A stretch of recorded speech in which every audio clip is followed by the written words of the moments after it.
Hello everyone, and thank you for joining us today. We know how busy you are and appreciate you choosing to spend time with us. We will do our very best to make sure the next 45 minutes to an hour is productive for you as possible. My name is David Ronald, and I'm the Director of Marketing at Foxit Software. I'll be your host today. We are joined by Carlos Gonzalez, General Manager of Foxit's Data Collection Business Unit. Welcome, Carlos. And we have a special guest with us today, Gonzalo Morcillo Laiz, an insurance business modeler. Welcome, Gonzalo. Hi, nice to be here with you. Here is the agenda for today's webinar. Carlos will get things started by looking at how 2D barcodes can improve data collection. And Carlos will also provide a demonstration of Foxit's Forms software. And then Gonzalo will provide an example of how Foxit helped a large insurance company streamline its data collection processes and improve efficiencies. And we'll be sure to leave plenty of time at the end to answer your questions. Before we begin, here are 3 housekeeping issues. Although everyone's phone lines are muted, we do want to hear from you. So please submit your questions by typing them into the box provided. We will do our best to answer them all. If not during the webinar, then we'll follow up with you with answers after the webinar. Also, this webinar is being recorded and will be added to the archive on our website at the URL shown here. We have a variety of webinars in our archive, and I encourage you to check them out. Last but not least, I invite you to subscribe to our blog. We write about a wide variety of PDF-related topics, and by subscribing, you will receive a weekly update, which we call Tuesday's Topic. Don't miss it. And with that, let me pass control of today's webinar to Carlos Gonzalez, General Manager of the Data Collection Business Unit at Foxit Software.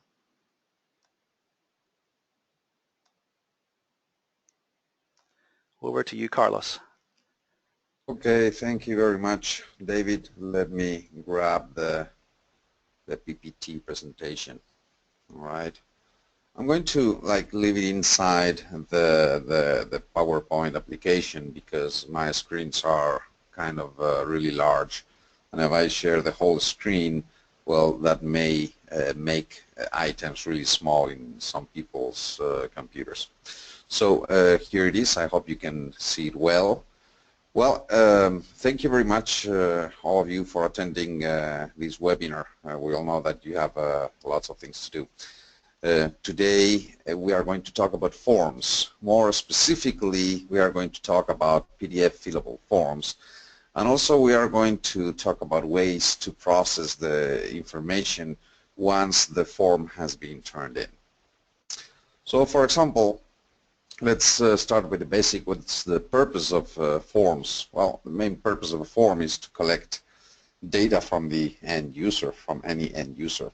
Designing a form with data collection as a primary objective is going to result in, hopefully, into cost savings, into faster and more efficient processing, and also into less errors, which means less work for audit after the form has been turned in.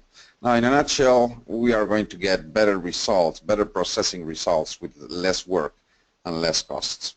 Now, that is the initial intention when we are designing a form. Now, at the end, we can choose between a number of different technologies to apply for forms processing. Not all technologies can be used at the same time, but well, we are going to see them in a glance, and also we are going to point out their differences. Well, how are forms processed? The best option, without a doubt, it's e-file. E-file is when the remote computer is going to be connected with the server computer, and the data goes back and forth electronically. So there's no paper involved. There are no physical support for the data. All right. Well, e-file, it's of course the best option. However, it's not free. It needs a minimum volume of answers of data to be implemented, because under that volume of data, just to implement a solution for e-filing, it just costs prohibitive. right? So though that is the best option, is not always possible. Also for a number of reasons. For example, signatures. Yes, we have digital signatures, but not always we can apply because of legal regulations, or depending on the country, or depending on the particular process, specific process. We cannot always use a digital signature. So sometimes we need wet ink signatures. So for that, we are going to turn into paper-based, which is the other option that we have if we are not going to produce electronic form. We are going to produce forms that are going to be printed and turned in at some point. So when we produce a PDF form that is going to be completed probably on screen, then printed and then signed, all right, the options for processing are reduced to 3. The first one is 2D barcodes. That's the one that we are going to go over today. The second option would be OCR. This is pretty old and pretty well known and still used in a number of places. And the third and last option, for simple that it may seem, is manual keying. Now, if we analyze the cost and time that each of these ways of processing data is going to demand from us, if we take a single unit, like for 2D barcodes would be a single unit, well, processing data with the OCR, optical character recognition, is going to take about 20 times more effort. And doing it for manual keying is going to require about 70 times more effort. Now, when we are talking about OCR, it requires, it is a technique that it's position-based. It depends on where the data is located in the paper, and basically is taking pictures of the letters, of the data, of the text, whatever they are, and try to compare them with patterns to see if we can electronically guess what the data written there is. Now, it requires templates set up to point out where to locate the data, whatever is positioned. And sometimes page shrinking at print time can give us a headache, because the data moves from where it should be to a slightly different place. And it's difficult to pick it up with the already designed templates. There are technologies to correct this, but it's usually it can turn into a headache. Now, once the OCR is done, then we start fighting with errors and false positives. So it can be a time-consuming technology or way to process data. Basically, the success of OCR is going to rely in the quality of the original data that we have. If we have laser forms perfectly printed without any shrinking and with the data in the right place, well, OCR can give us reasonable performance. But that's not usually the case, and anyone that has worked with OCR knows what I'm talking about. To end, we have a manual keying, and of course it doesn't prevent us from having data errors, and it's also the slowest and the more costly of all data capture systems. However, sometimes it's the only one there is. So the idea, basically, when we are designing forms, is to push upwards as many forms as we can. What I mean is that sometimes we can have a mix of processing techniques inside the forms processing area. So we may have some forms that are processing with 2D barcodes, some others that are processing with OCR, and some others that are being processed with the manual keying. So the most cost-effective way to process paper forms is without a doubt 2D barcodes. So whenever there's a possibility of pushing forms from one of these two groups, OCR or manual keying, towards 2D barcode, then that is something that needs to be considered. Now, to end, 2D barcodes are by far the best replacement for OCR and manual keying. Now, how does dynamic barcode generation help? Well, we have a demo of a form here on the right, and you can see on the bottom here like a 2D barcode. All right, this barcode contains whatever data we have obtained from these forms, and just by reading the barcode, the data is automatically collected with 100% accuracy. So it's going to help us to capture with 100% accuracy, and on top of that is going to help us eliminate, and this is literal, eliminate OCR and manual keying in forms data collection, which multiplies the performance by a large double digit. It's also helped to reduce costs in data capture from printed from paper forms. It's going to speed up the data delivery to business processes, which means having the data earlier.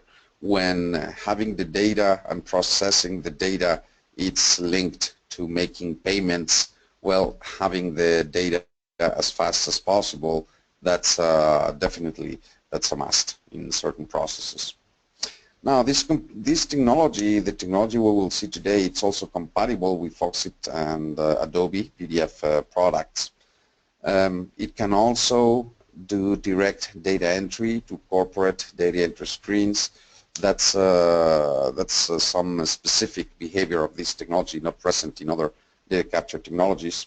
Now, the technology is patented at this point, and there's also, when needed, if the expertise is not in-house, well, there's expertise and consulting and forms development service available. So anyone that wants to approach this technology capture, data capture process or data capture technology can approach it without a problem. Now, this next slide talks about how is Ultraforms embedded, all right? So to embed Ultraforms is we use a cloud-based SDK. The process is simple. We upload a copy of the PDF fillable form. We select the parameters for the 2D barcode. We insert Ultraforms, and then we download the resulting form, and then we can continue working from there. When I say continue, is we need, once we have the technology that can produce 2D barcodes in PDF fillable forms, that can dynamically produce those 2D barcodes, then we need to set up the form in a way that the 2D barcode contains the data that we want to publish and the way we want it, all right? So this step of the web-based SDK is only going to embed the technology inside the form, and then we will have to do some adjustments in our preferred 2D barcode application, all right? So now I want to show you a form that incorporates this technology.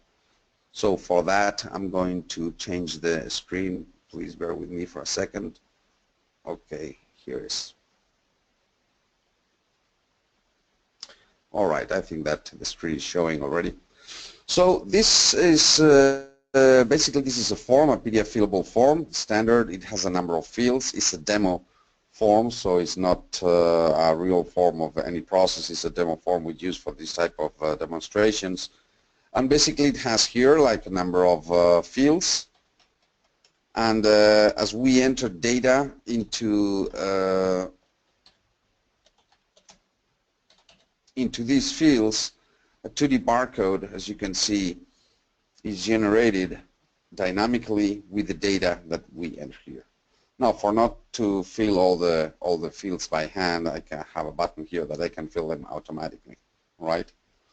So whenever we do any change on any of these fields, the 2D barcode is going to automatically update, all right? And the contents of the 2D barcode are going to be whatever we want to be inside here.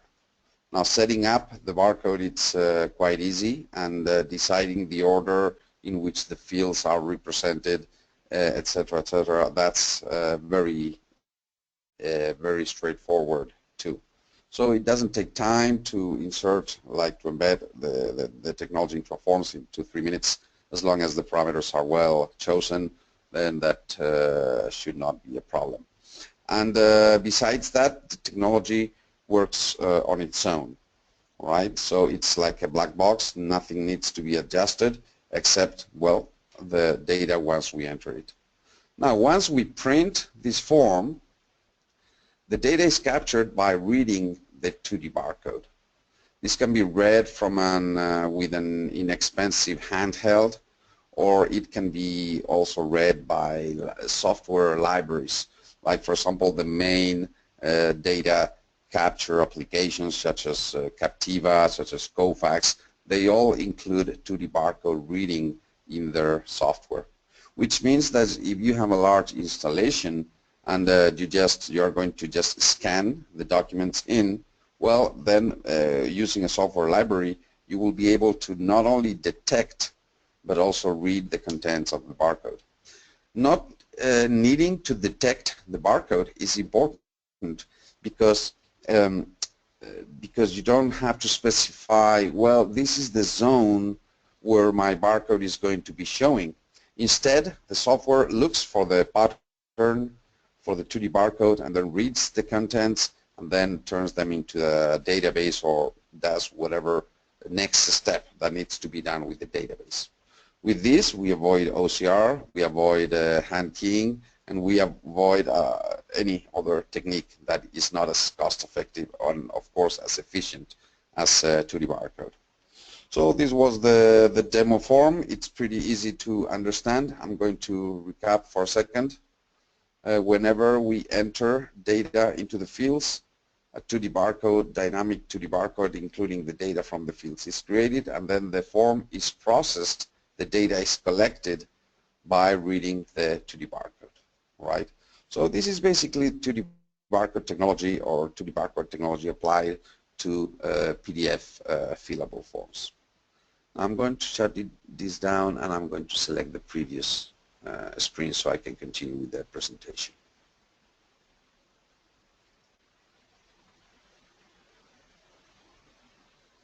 Okay, here we are.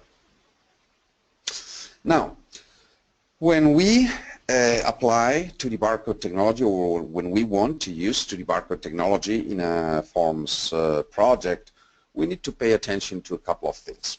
The first one is the barcode space. So in our forms, we need to provide enough space for the 2D barcodes. At least we need to do this at forms design. It's not the first time that we start a forms project to insert or to embed Ultraforms 2D barcode technology, and we find that the form does not have a space. No one has added a space for the barcode. Well, if you want to work with barcodes, the first thing you need to think of is, okay, let's provide some space for the barcode. Now, the amount of collected data is important. We can help to calculate this because it's not obvious. I mean, the obvious thing would be, okay, I have like 10 fields and each of these fields has 10 digits. All right, well, the maximum data I can capture is like 100 characters. So you are going to provide space for 100 characters. That's kind of easy. But when we are talking about 1,000 characters or 1,200 characters, then it's not so easy, and sometimes the data from the fields exceeds the data that you can fit in a single barcode, all right? But only it seems to exceed, because the reality is that no one completes or no one fills the fields to the maximum extent, which means the fields are never completely full of data, all right? So the way of counting, just multiplying the number of fields by the maximum number of characters allowed, is not the most precise way. We usually take like 40%, 50, 60% of the field to calculate the amount of data that we are going to need. And there are a number of reasons to do this. Now, the other thing we need to be aware of is the barcode resolution. And we'll talk a little bit more about barcode resolution in the next slide. But basically, is what works for your system is not the same thing to capture with a handheld than to capture barcodes with that comes from scanned images, all right? It depends on the scanning resolution. It depends on if they are black and white or color, all right? So it also depends on the end user print environment. Am I going to receive, is this a corporate environment where everyone is using laser printers, or am I going to a certain quality of paper, or am I going to receive a lot of documents with low paper quality and also maybe low quality ink? Well, you don't know that, or maybe you know it and you need to apply that when you select the correct barcode resolution. Now, processing options, you also need to pay attention to this. You can do it through a single page, which means that first page or one of the pages of the form has a large 2D barcodes, and all the data is from several pages. It goes to that same barcode. All right, that's one of the possibilities. And the other possibilities is multi-page, which means that each page is going to contain its own 2D barcode with its own data for that page. It's more effective, at least it's a little more work initially to set up, but forms for large forms are candidates for this, to use this way of doing things. And the candidates are usually forms that have optional attachments or optional subforms. Okay, so these are the two things we need to pay attention to: barcode space and how are we going to process that barcode. We were talking about amount and resolution before. All right, so when we are talking about amount, see these green shapes here. So like a barcode with 200 characters may need this space or may need this other space. It changes in size and also in shape. All right, and it also can change, well, in volume. That's kind of in size.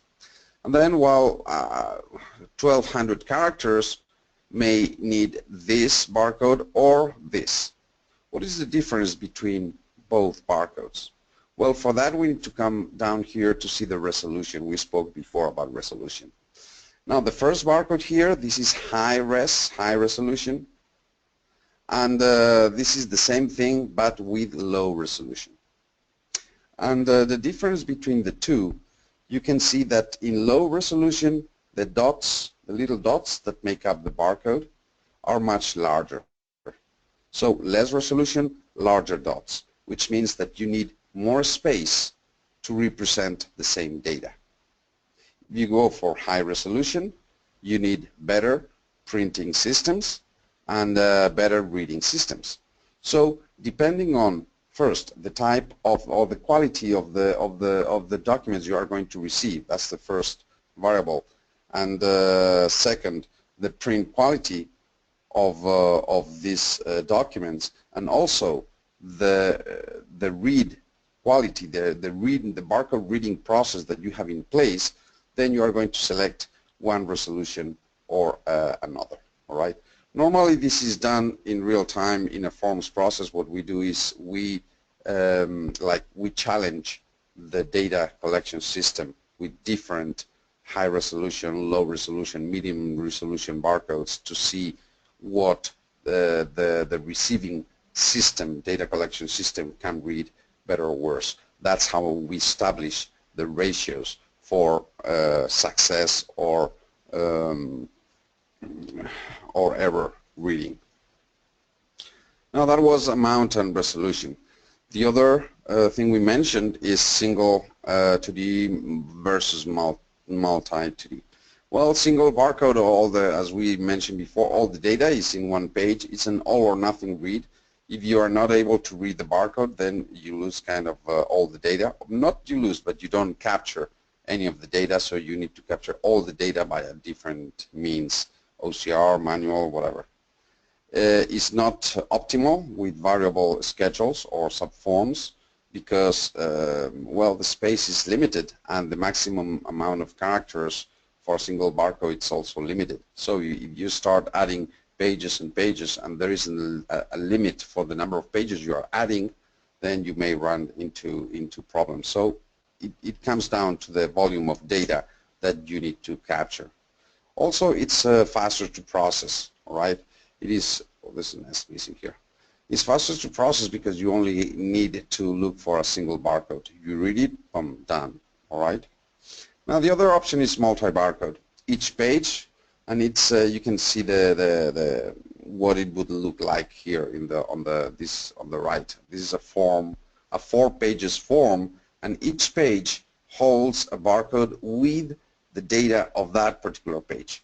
The advantage of this is that if you miss a page, then you are going to only have to process that single page, while the other pages are correctly captured. So instead of being an operation of one or nothing, it's each page or nothing. This is also interesting when you are working with forms in which you don't know what you are going to receive.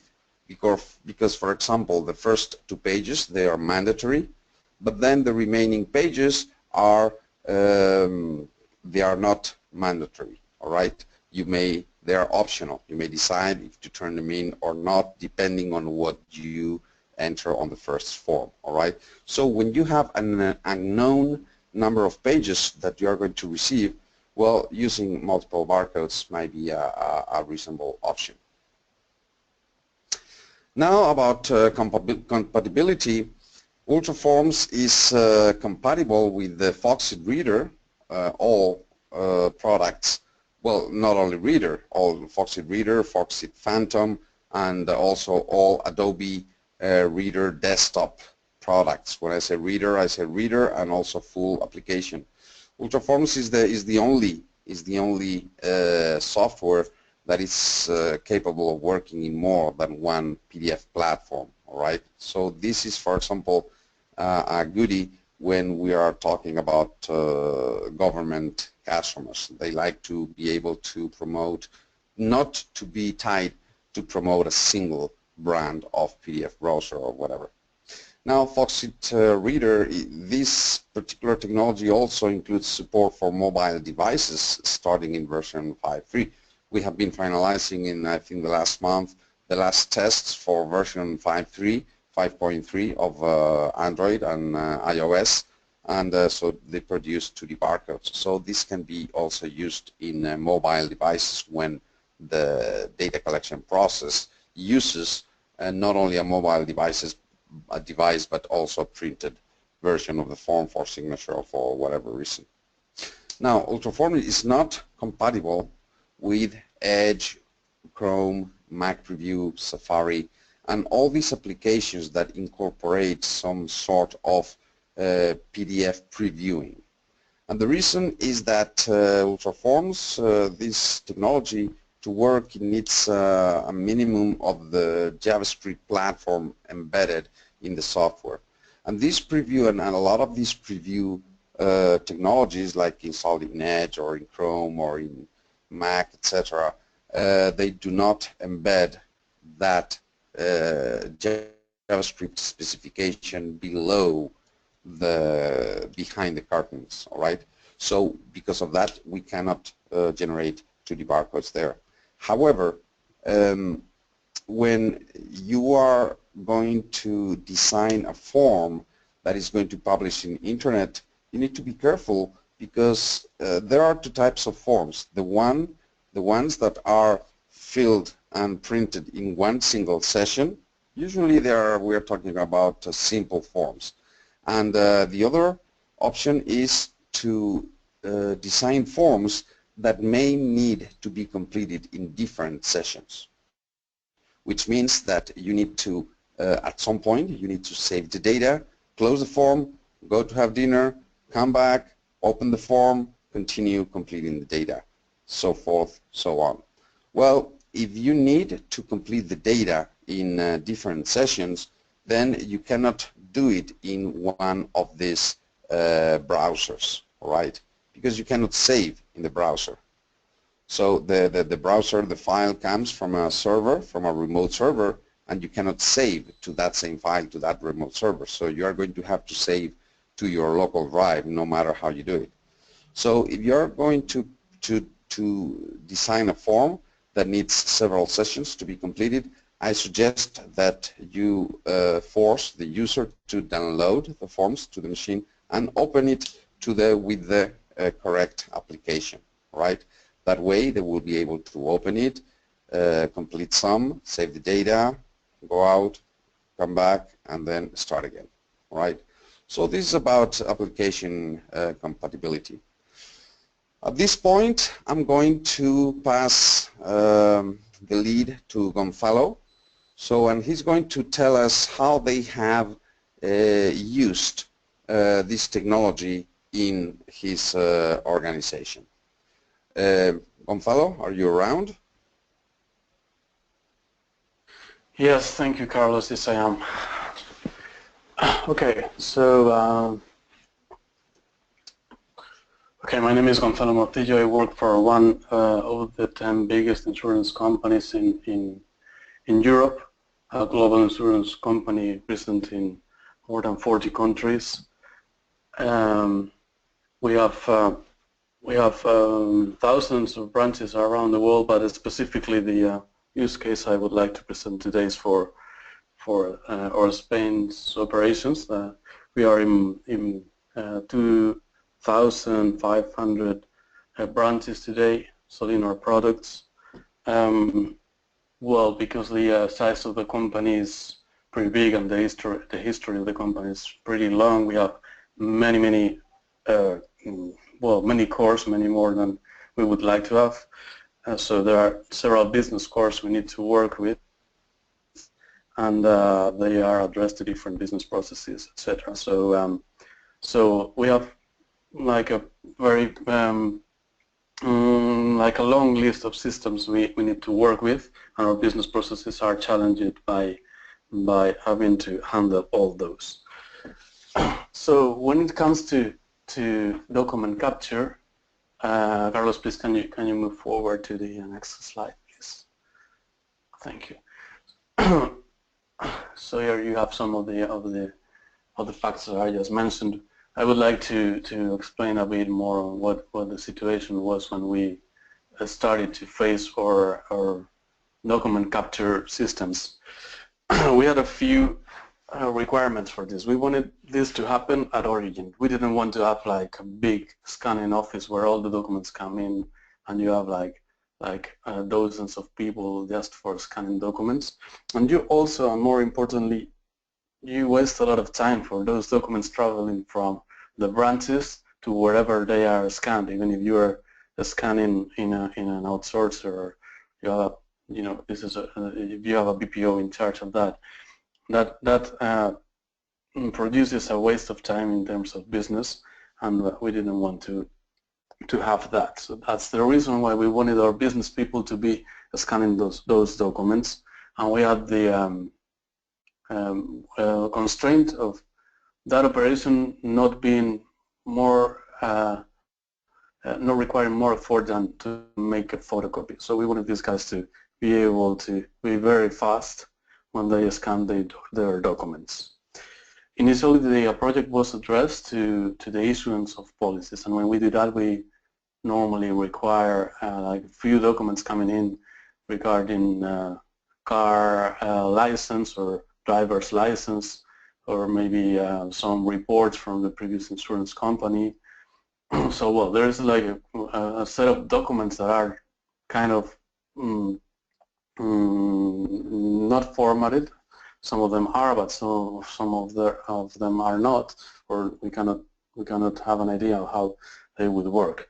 And also, we wanted to work not only for one business line, but for many, so that the amount of different documents that would be getting in was just impossible to handle. Also, because of what I mentioned before, we have so many cores, we would need to integrate to many cores in order to validate that data.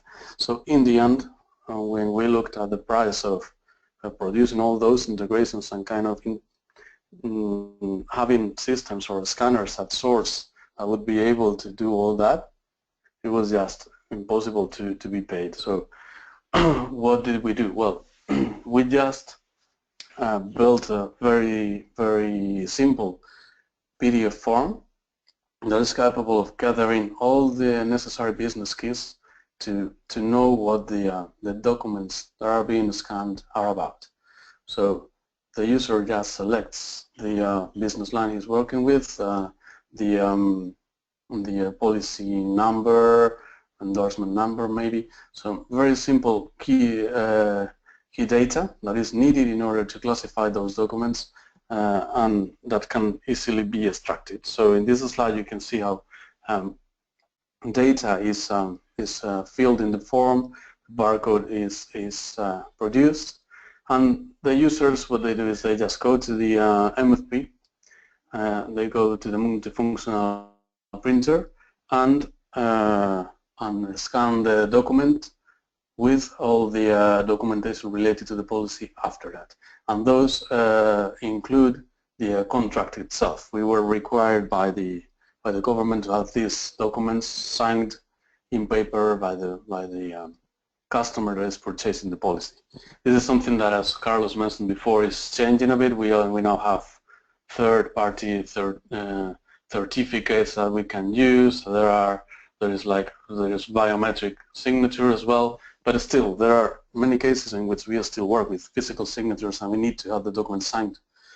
So what happens is the user produces the form with the PDF barcode, scans the document with the related documentation after that page. You can also work all day and then scan 20 policies. At the end of the day, they would be automatically separated by the barcodes, and the physical copy is just put into the internal mail, and it goes to a provider that will take care of the physical custody of the document, and the digital document would go straight into document, and we use CMC Captiva to do that. So all the documents scanned go through Captiva, they are separated and classified, and the data is validated, and then they go to Documentum. By doing it this way, we avoided using implementing many integrations with our business cores to validate data in the system to issue auto policies or issue health policies, etc. We just want to have a simple validation inside the form that can has been enough for us to have these documents sent to the right policy and associated to the metadata, sorry, to the business object in the transactional system, so that users in the end find their documents classified from the beginning of the business process. They are scanned at source, and when the person that is the underwriter that is in charge of the issuance connects to the system, the documentation associated to the policy is already there. After this, we've worked with claims, we've worked with other business processes, and we've even taken this to other business lines abroad, and it's a very simple and cheap way of well, inexpensive way, I would prefer to say, of solving a pretty complicated business issue, that is, getting the right data at source and having documents digitalized at the beginning of the business process. So by doing this, we covered our challenge, that was to have a single business process for handling many business lines and even business processes, issuance, claims, etc. We are also using this for customer claims, customers that complain because they had some kind of problem when processing their claims or maybe issuing their policies. They use this to send their complaints in, and we can very quickly answer them and have all the data right from the start.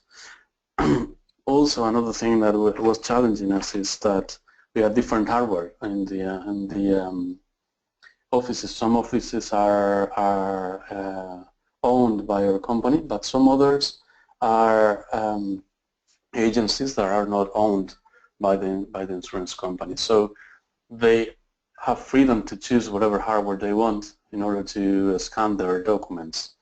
By using this solution, we are confident that every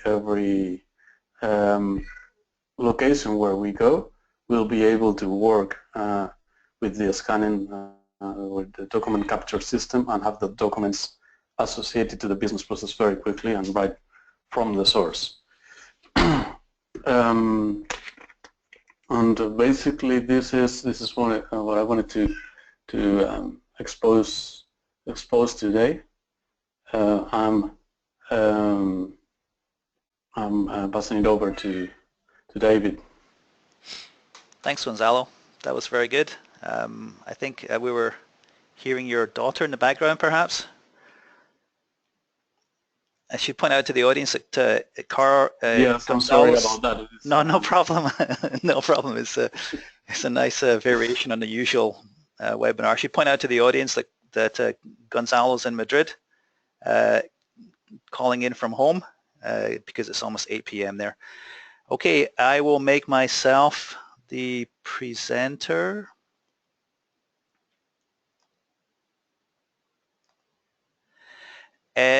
So we've reached the end of the presentation. We've covered the three sections on the agenda. We have some time left for questions, and I would remind the audience that the way to submit questions is to go to the chat row item on the control panel on the right of your screen. Well, it's on the right of my screen, maybe somewhere different for yourself. Type in your question, and then on that drop-down menu, send the question to the staff. We've had a couple of questions already, but please submit your questions because we do want to hear from you. So some of the questions we've had so far, I think this is for you, Carlos. Besides the insurance company, the insurance industry, what other types of organizations are using Ultraforms? Carlos, are you there? I'm sorry, David, my microphone was muted. No problem. Yes, for your question. Well, the 2D barcode approach is currently used not only by insurance company, which is an industry in which paper documents are still used heavily, but we are being quite successful in government agencies where they need to process like a high volume of returns, more specifically in tax forms, right, in tax returns.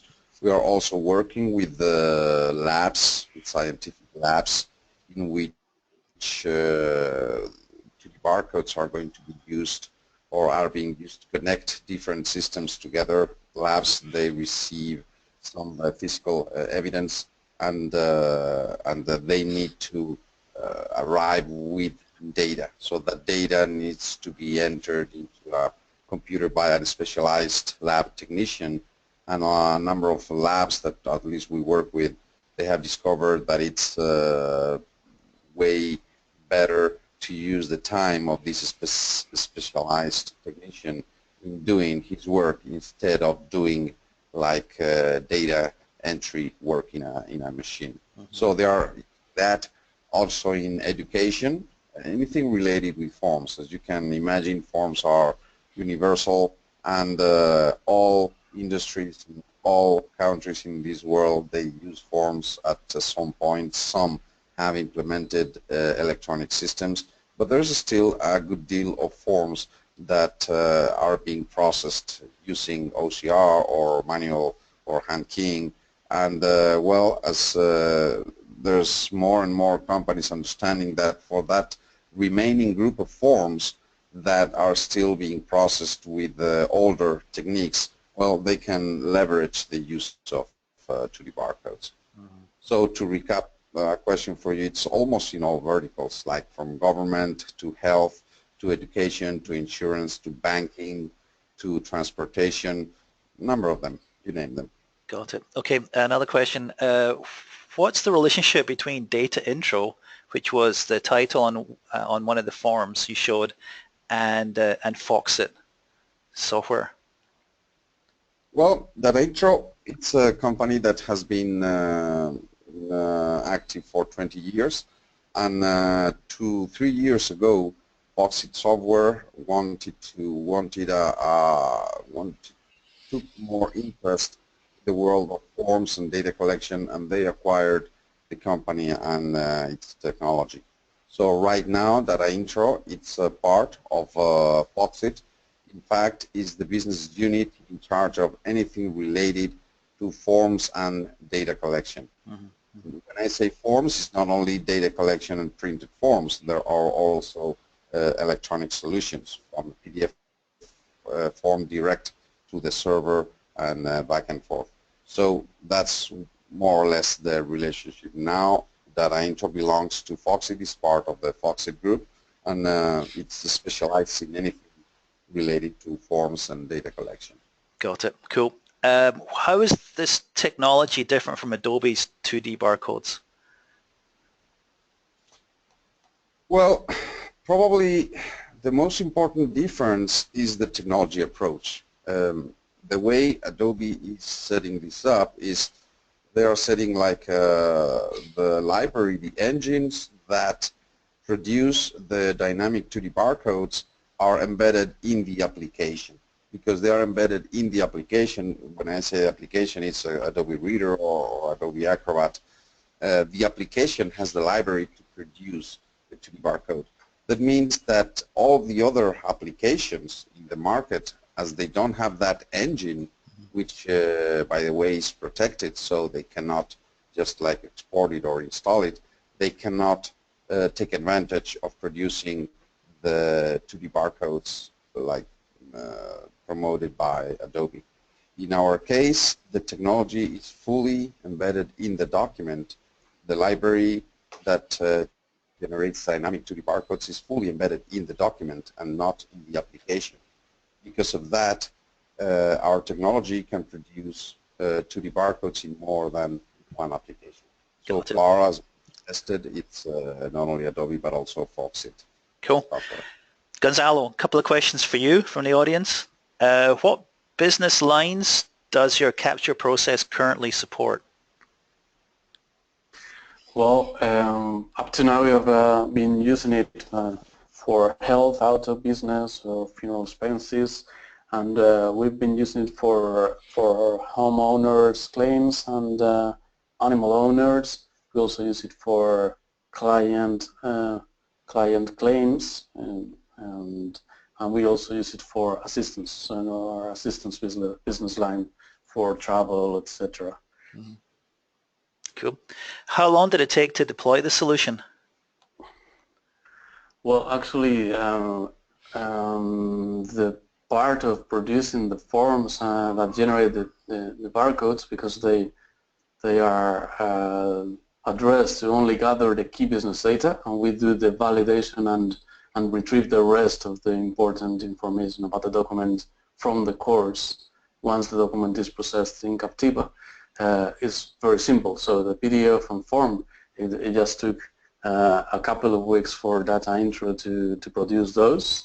So we had it very quickly. But of course there is a project in order to implement that into Captiva and also to prepare it to be exported into Documentum. And more importantly, then you have to manage the change and train all the people that will be using this. And in our case, because there were so many locations, it expanded to the different branches in a process that lasted for 6 months. So in the end, it is about I mean, if you want to address the capture at source, and you have a large amount of branches where you need to get, then it is about 9 months. But specifically for the production of the form and the 2D barcodes embedded, it is just a matter of a couple of weeks if you have a clear understanding of the requirements. So you have a clear idea that what data you want to capture. That is many times the most difficult thing to define. But in the end, when you have it clear, Foxit can produce the forms very quickly. Got it. Got it. How many documents each year are you processing using this system? Well, we count the Captiva as actually licensed by pages, and it's not the case of Ultraforms. That is licensed differently. But for Captiva, we count to almost 3 million pages a year, but because not all of them are include the barcodes, we have about 2 million pages per year coming in the system, and it's processed practically in no time. So the document is available about 5 seconds after it is scanned at origin. Okay, last question I'm seeing here. What is the error rate that you're getting? It's actually practically non-existent. If we get to read to detect the barcode, we get to read it. So there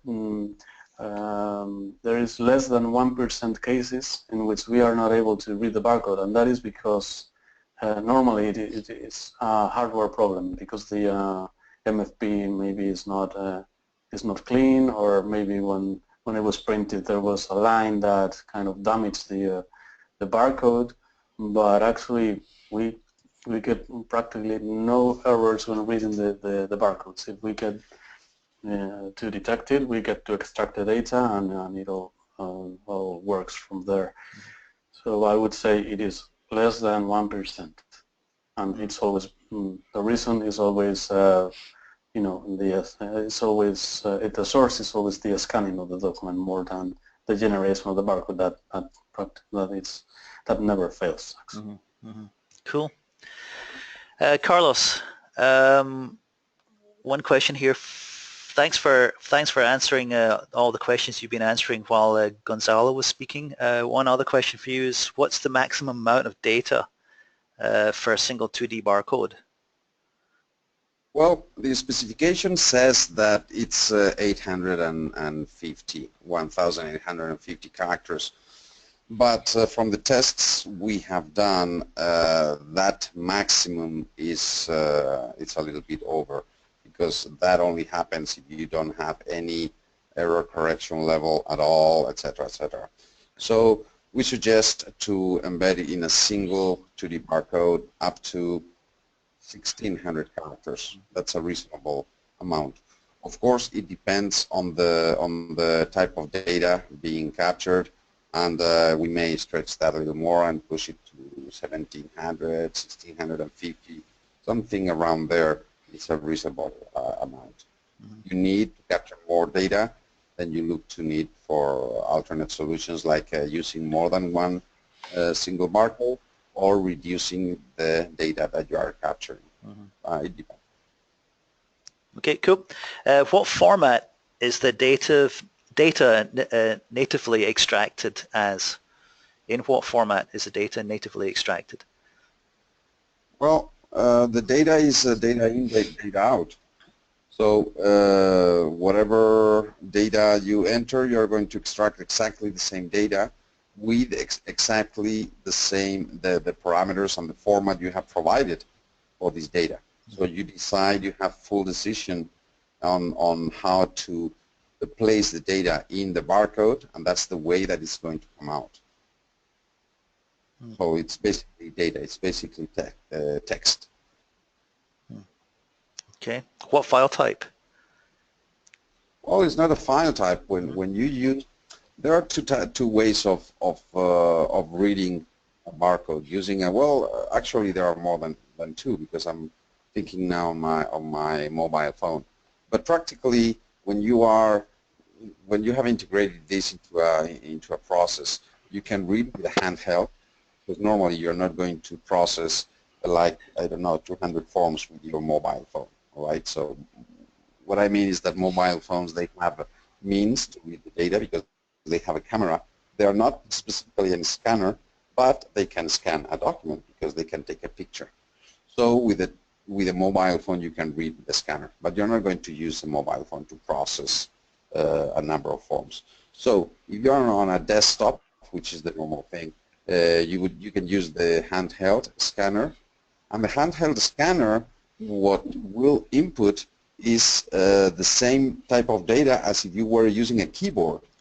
So if you open a notepad, a text file, well, you will get text there. If you open an Excel file, you will have data in the different cells, moving among the different cells. And if you go to a database directly, well, the data will be nicely placed in whatever table you need it to be. That's with a handheld. If you read the 2D barcodes using a software library in which you scan the document first, and then with the software library you analyze that scanned page, and then you try to determine where the barcode is and how are you going to read it. You read it, and what you get is a bunch of data. Now, you can extract it as CSV, as XML, as whatever format, but it's not the way you extract it. It's the way you place it in the barcode in the first place. So you can decide, if I need a CSV, all right, I'm going to place the data inside the barcode as if it was a CSV. So when you extract it, you can have it as a block of data that you will separate afterwards using software methods, or you can have it already separated by tabs or carriage returns or whatever delimiter you can think of. Okay, cool. That looks like it's the end of the questions we've received, and yep, and we're getting close to the top of the hour, so I think we'll wrap things up. Carlos and Gonzalo and I would like to thank you for joining us today. We know you had many choices about how to spend the past hour, and we're very happy indeed that you chose to spend it with us, and we hope you found this webinar helpful. We'd love to hear from you, so feel free to reach out to any of the three of us if you have more questions or feedback about the webinar. And with that being said, that brings us to the end. Thank you for joining us, and goodbye for now. Okay, thank you, David. Thank you.